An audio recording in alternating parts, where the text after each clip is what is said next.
Well, we're here at the BRASSCOM conference, the Global IT Forum. It's been 3 days of information about IT and the Brazilian market.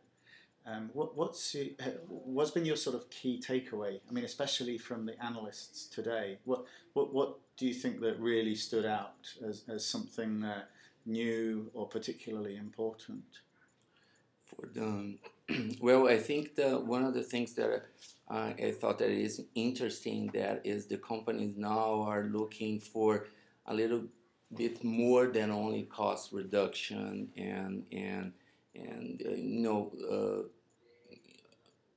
aspects like cost arbitrage and location and time zone. That is important, but they are looking to other things such as like how much the business is impacted by the solution and the provider.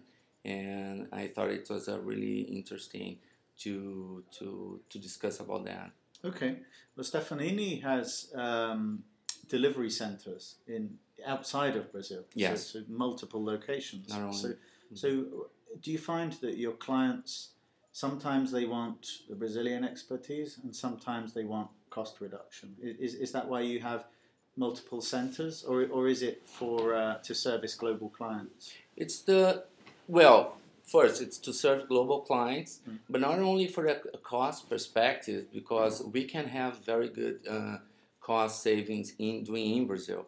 And one of the reasons that we offer that is to mitigate risk, because we can use them as a contingency in terms of clients. So if you have like any problems such as exchange fluctuation, we experience like problems even with the dollar, right? Yeah. So if you have like any problem regarding to the currency in one country, you can utilize another country as a contingency. Yeah. We have the same methodologies and the practices in different countries and development centers, and basically the same level of quality you can deliver.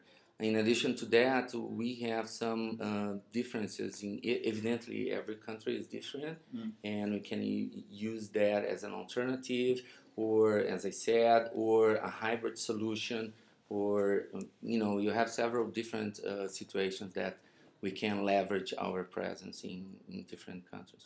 Okay. Well, I mean, clearly the industry is changing, and there's more of a external, international focus.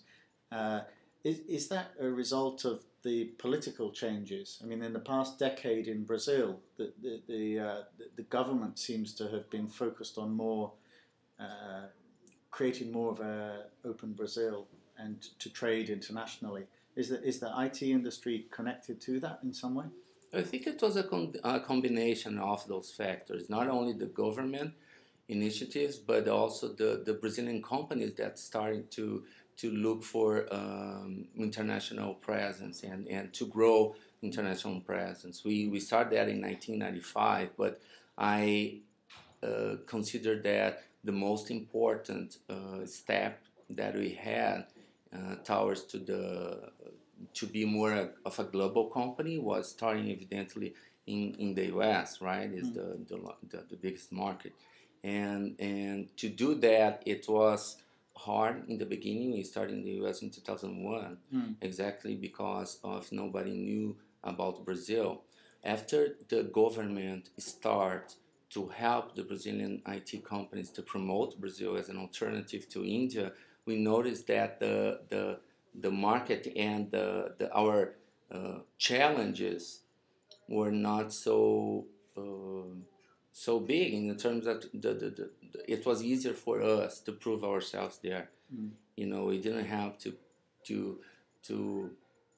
approach the market as a company that they are not used to, providing services from countries that they are not used to buy. Yeah. So at least it was easier after that. Well, the last 2 or 3 years, it was very difficult for a business in the US. So did that impact the Brazilian IT industry? I can speak more from the U.S. Operation of Stefanini. Yeah. We have a certain level of impact. Evidently, it didn't grow in 2009 as much as we grew in 2008. But even though we consider ourselves fortunate because we still grow, right? We didn't decrease. And evidently, in Brazil, we had like a better growth rate. And in general, actually, the company grew 82% in the past 2 years. Right. Globally. 82% globally. Exactly. Yeah. And it's a very good growth rate for considering everything.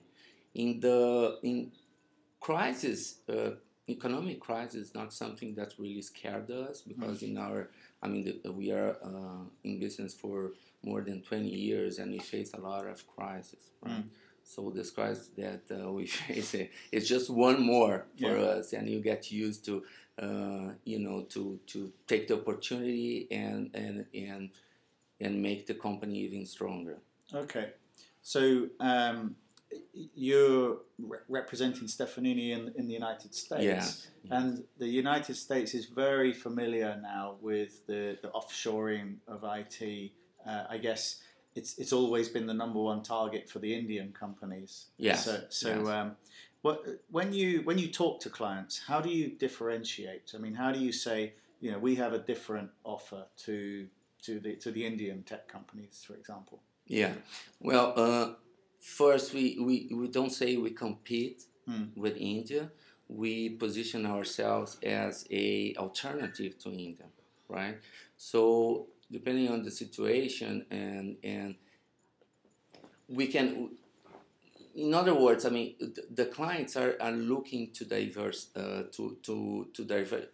diversification, right? They don't want to put all their eggs in the same basket. Yeah. So they are looking for alternatives. Brazil and Latin America, the nearshore alternative is very good due to the time zone. That brings a lot of not only comfort for the people in the U.S. that have to interface with the teams abroad, but it's cost saving at the end of the project. We will see that you can increase productivity in several different cases. Not all of the situations, evidently, but you can achieve a lot of cost savings through that, okay? Through the increasing the productivity. The questions, the aspects related to the business knowledge, that we believe that our workforce in Brazil is more savvy in terms of business knowledge. That brings a lot of value to the outsourcing engagements. Is that like a key difference? The business knowledge and the sort of flexibility, the kind of flat management structure. Yes. The service model and the process. I mean, they are very. We also have very good methodology and process. It's not only in India that the clients can have that. This is very important to say that Do you use capability maturity model? Yes, right. Yes, we do. We have like other, not only that, only projects, Scrum and methodologies but it's very flexible. It's according to the client, because some clients, they are not ready to a certain level of so process and everything. We have to analyze that, because it doesn't matter. You come to the client and say like, hey, I am CMM level 5, but is that what our clients need? Yeah. Like sometimes is the client ready to work like with a company that is CMM level 5 and utilize all the processes and everything? Yeah. So we have to understand that I have the flexibility enough to make the service model work with each type of relationship that we have.